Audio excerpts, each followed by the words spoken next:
It's hard to get the issue of being a slave in my mind.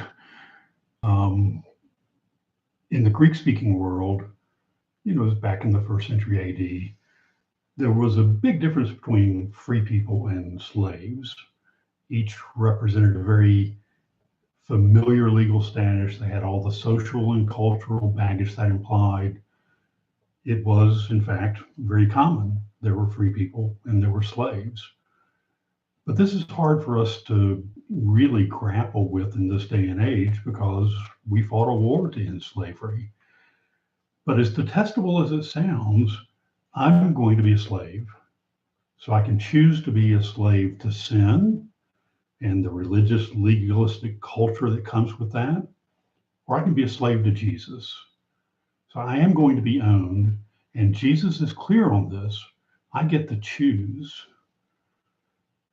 So, what makes this such a thorny problem is that in various forms, there's a word used in the New Testament, doulos.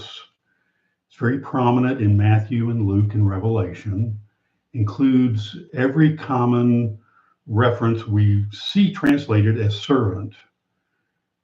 But the real word is slave. And so it was not Jesus saying, "Well done, you good and faithful servant." He said, "Well done, you good and faithful slave."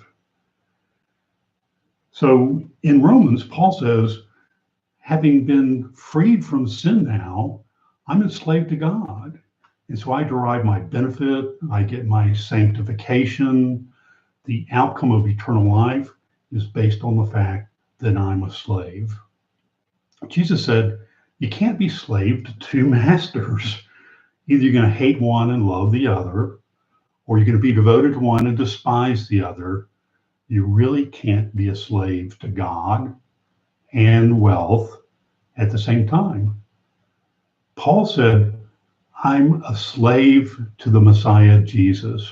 Yeah, I'm called an apostle, but I've been set apart for the good news of God.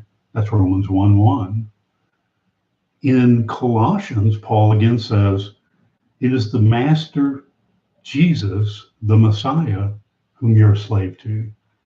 James said, James 1:1, I'm a slave of God and the Master, Jesus, the Messiah. Peter said, 1 Peter 2, act as free men, but don't use your freedom for covering for evil. Use it to be slaves of God. So when I confess Jesus as my master, what am I doing? Well, I'm really confessing that Jesus owns me and that I'm a slave. This is huge. It is, in fact, stunning and amazing. But whose slave are you? God's or sin's?